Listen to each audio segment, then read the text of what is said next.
Student online class में आप सभी का स्वागत है।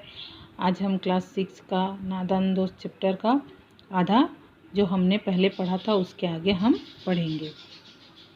यही उसी का दिल जानता था। दोनों हाथों में कार्निश पकड़ लेता और श्यामा को दबी आवाज़ से डांटता, अच्छी तरह पकड़ और वरना उतर कर बहुत मारूंगा। मगर बेचारी श्यामा का दिल तो ऊपर कार्निश पर था। बार बार उसका ध्यान उधर चला जाता और हाथ ढीले पड़ जाते। जैसे देखे कि केशव जो है टेबल के ऊपर चढ़ा हुआ था, तो जिस तरह अधिक दबाव पड़ता उसकी तरफ वो झुक जाता, तो बहुत डरने लगता और श्यामा से कहता कि अच्छे से पकड़, नहीं तो उतर कर बहुत मारूंगा। लेकिन उसका ध्यान तो उस कार्निश पर था और बार बार वो सोचने पर उसका हाथ ढीला पड़ जाता। केशव ने ज्यों ही कार्निश पर हाथ रखा, दोनों चिड़िया उड़ गई। केशव ने देखा कार्निश पर थोड़े तिनके बिछे हुए हैं और उन पर 3 अंडे पड़े। जैसे घोंसले उससे पेड़ों पर देखे थे वैसे कोई घोंसला नहीं है। श्यामा ने नीचे से पूछा, क्या बच्चे हैं भैया? जैसे ही उसने हाथ कार्निश पर रखा, दोनों चिड़िया जो उड़ गए और उसने देखा कि तिनके जो है बिखरे हुए हैं, अंडे वहीं पर पड़े हैं। लेकिन उसने देखा तो उसको अजीब लगा, क्योंकि वो जो पहले जो घोंसला देखा था वैसे नहीं था वहाँ पर। तब श्यामा ने पूछा, कितने अंडे हैं भैया, कितने बच्चे हैं भैया? केशव, 3 अंडे हैं, अभी बच्चे नहीं निकले। तभी केशव ने कहा, अभी 3 अंडे हैं, उसमें से बच्चे नहीं निकले। श्यामा, जरा हमें दिखा दो भैया कितने बड़े हैं। केशव, दिखा दूंगा, पहले जरा चिथड़े लिया नीचे बिछा दूं, बेचारे अंडे तिनकों पर पड़े हैं। तभी श्यामा ने कहा कि पहले मुझे दिखा दो कितने बड़े हैं। केशव ने कहा, पहले दिखा दूंगा, लेकिन तू पहले तो जरा चिथड़े लिया, क्योंकि अंडे जो हैं तिनकों पर पड़े हुए हैं। श्यामा दौड़कर अपनी पुरानी धोती फाड़कर एक टुकड़ा लाई। केशव ने झुककर कपड़ा ले लिया, उसकी कई तरह तह करके उसने एक गद्दी बनाई और उसे तिनकों पर बिछाकर तीनों अंडे धीरे से उस पर रख दिया। श्यामा जब दौड़कर पुरानी धोती फाड़कर लाई, केशव ने झुककर उस कपड़ा को लिया और उसको बार बार मोड़कर एक गद्दी बनाई और उन तीनों अंडों को वहाँ पर रख दिया। श्यामा ने फिर कहा, हमको भी दिखा दो भैया। केशव, दिखा दूंगा, पहले जरा वह टोकरी तो दे दो, ऊपर छाया कर दूं। श्यामा ने टोकरी नीचे थमा दी और बोली, अब तू ऊपर उतर, अब तो तुम उतर आओ, मैं भी तो देखूं। केशव ने कहा कि पहले टोकरी को मैं क्या करता हूँ, ऊपर छाया कर देता हूँ। श्यामा ने नीचे से टोकरी केशव को थमा दी और टहनी से उसने उसको छाया कर दी और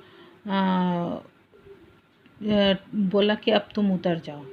लेकिन केशव ने टहनी से टिकाने के बाद उसमें जरा दाना और पानी प्याली में ले आ, मैं उतर जाऊंगा तो तुझे दिखा दूंगा। उसने सब काम करने के बाद फिर से श्यामा को कहा कि तुम पहले प्याले में पानी और दाना ले आओ, जिससे हम उसको वहाँ पर रख देंगे, फिर तुमको दिखा दूंगा। श्यामा प्याली और चावल लाई। केशव ने टोकरी के नीचे दोनों चीज़ें रख दी और आहिस्ता से उतर गया। वहाँ पर सब चीज़ रखने के बाद केशव नीचे उतर आया। श्यामा ने गिड़गिड़ा कर कहा, अब हमको भी चढ़ा दो भैया। केशव, तो गिर पड़ेगी। श्यामा, ना गिरूंगी भैया, तुम नीचे से पकड़े रहना। केशव, ना भैया, ना गिरूंगी, कहीं तू गिरा पड़ी तो अम्मा जी मेरी चटनी ही कर डालेगी, कहेगी कि तूने ही चढ़ाया था। क्या करेगी देख कर। अब अंडे बड़े आराम से हैं, जब बच्चे निकलेंगे तो उनको पालेंगे। बार बार कहने पर भी वह केशव जो है श्यामा को देखने के लिए नहीं दिया और जब वो बार बार गिड़गिड़ाने लगी तब केशव ने कहा कि तू गिर गई तो मेरी अम्मा जो है मुझे बहुत डांटेगी और अभी तेरे को देखने की कोई ज़रूरत नहीं है, देख कर भी क्या करेगी, क्योंकि अंडे बड़े आराम से हैं, बच्चे जब निकलेंगे तो तुम उनको पालेंगे। दोनों चिड़िया बार बार कार्निश पर आती और बगैर बैठे ही उड़ जाती। केशव ने सोचा, हम लोगों के डर से नहीं बैठती। स्टूल उठाकर कमरे में रखाया, चौकी वहाँ की जहाँ थी वहाँ रख दी।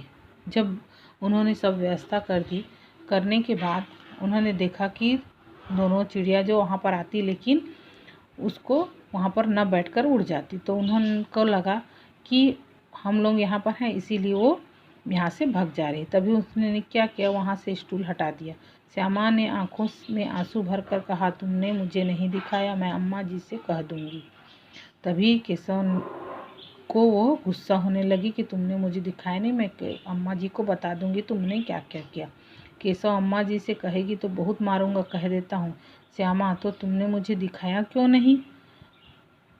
केशव, और गिर पड़ती तो 4 सर न हो जाते? श्यामा, हो जाते तो हो जाते, देख लेना, मैं कह दूंगी।